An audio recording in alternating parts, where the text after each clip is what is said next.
a gente vai ver hoje? A gente começa vendo os principais quadriláteros, né? Na aula passada, a gente viu as classificações dos triângulos quanto aos lados, fizemos alguns exercícios, conhecemos o que é e quais são as características de um triângulo equilátero, isósceles e escaleno. Nessa aula, a gente vai começar vendo as principais características dos principais quadriláteros. Começamos com esses três primeiros aqui, ó. O primeiro é o quadrado, tá? Vocês já viram ele várias vezes, mas eu não sei se vocês absorveram todas essas características aqui e propriedades que o quadrado carrega com ele, tá? Primeiro a gente começa aqui com o quadrado, que ele é definido como essa figura de quatro lados iguais, tá ok? Quatro ângulos internos de 90 graus. Lembra, o que é diagonal? Diagonal é a reta que liga um vértice a outro e não passa em cima do lado. Se ligou um vértice ao outro, passou em cima do lado, não é diagonal. Mas se ligou um vértice ao outro, não passou em cima do lado, então isso aqui a gente chama de diagonal, tá? Nesse triângulo, as diagonais, elas se cortam exatamente no ponto médio e as duas diagonais são iguais. Então, a primeira diagonal do quadrado é igual à segunda diagonal do quadrado. Elas se cortam exatamente no ponto médio, tá ok? Então, no ponto que divide as duas ao meio. E elas se cruzam formando ângulos de 90 graus aqui no centro. E as diagonais também coincidem com as bissetrizes. Alguém lembra o que é bissetriz? Vai falar? Muito bom, Maraz. É a reta que passa pelo vértice e divide um ângulo ao meio. Se o ângulo é de 90 graus, então a bissetriz vai dividir esse ângulo em duas partes iguais a 45 graus, né? Como o quadrado ele é todo simétrico, assim que essas bissetrizes ou diagonais, estão sendo a mesma coisa, se cruzarem, tá ok? Elas vão formar aqui, ó, triângulos com dois ângulos iguais e dois lados iguais. Alguém sabe o nome desse tipo de triângulo que tem dois lados iguais?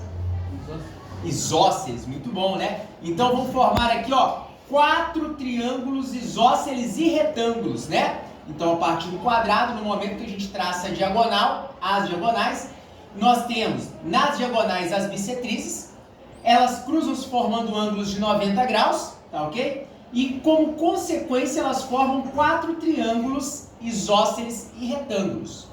Agora, relembrando, o que era ângulo externo, né? Para ter um ângulo externo de qualquer figura, a gente prolonga um lado, está vendo esse pontilhado?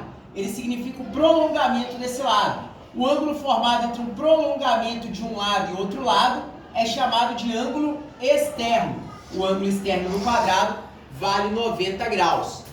Todas essas informações que eu acabei de falar aqui, elas estão escritas aqui, tá ok? Para vocês, uma a uma. E daqui a pouco serão perguntadas, tá?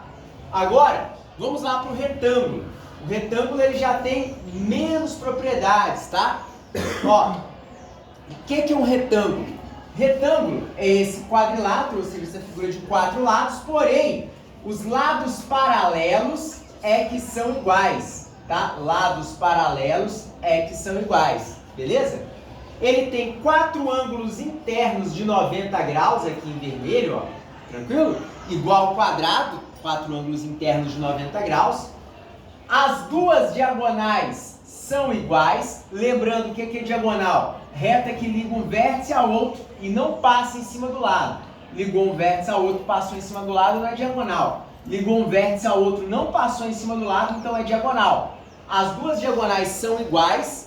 Elas também se cruzam no ponto médio, né? Elas se dividem ao meio. Então, quando as duas diagonais se cruzam, nós temos a formação de quatro pedacinhos iguais, tá? Porém, aqui no retângulo, as diagonais, elas não precisam necessariamente se cruzar formando um ângulo de 90 graus. Se elas se cruzar formando um ângulo de 90 graus, essa figura, além de retângulo, é um quadrado também, tá bom?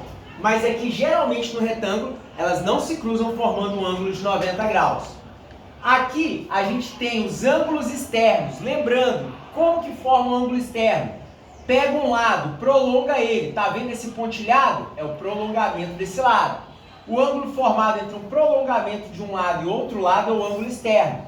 os 4 ângulos externos do retângulo são de 90 graus. Tranquilo até aqui? Beleza, né? Essas informações aqui, ó, estão todas listadas, que eu acabei de falar. Beleza? Agora a gente vai para o losango. Beleza? Losango. O que acontece no losango? Losango é uma figura que tem os 4 lados iguais. Aí você fala, professor, 4 lados iguais é quadrado. Nem sempre, tá? Para ser quadrado tem que ter os 4 lados iguais e os 4 ângulos internos iguais. Aqui é como se a gente pegasse esse quadrado e desse uma achatada nele aqui. Aí um dos ângulos vai ficar maior que 90, outro ângulo fica menor que 90. Como chama o ângulo que é menor que 90 graus mesmo, que a gente estudou? Hã? Não, o nome dele? Agudo. E como que chama os ângulos que são maiores que 90 graus? Obtusos, né? Então aqui, ó, a gente sempre vai ter a formação de um ângulo agudo e um ângulo obtuso, tá bom? No nosso losango. E os 4 lados são iguais, cuidado. Muitas vezes a gente pega figuras de 4 lados iguais e já fala que é quadrado, nem sempre é quadrado, tá bom? Aqui, ó, os 4 lados são iguais, os ângulos opostos são iguais. Então, se esse ângulo é alfa, o oposto a ele é alfa. Se o ângulo de baixo é beta, o oposto a ele é beta também. Outra coisa interessante aqui, ó, as diagonais elas não são iguais, né? Até agora, nas duas figuras que a gente pegou, as diagonais são iguais. Só que no losango, nem sempre as diagonais elas vão ser iguais, tá? Se as diagonais forem iguais, aí a gente não tem um losango, ele vira um quadrado. Além de losango, ele é quadrado. Elas se cruzam no ponto médio, tá ok? E formam ângulos de 90 graus.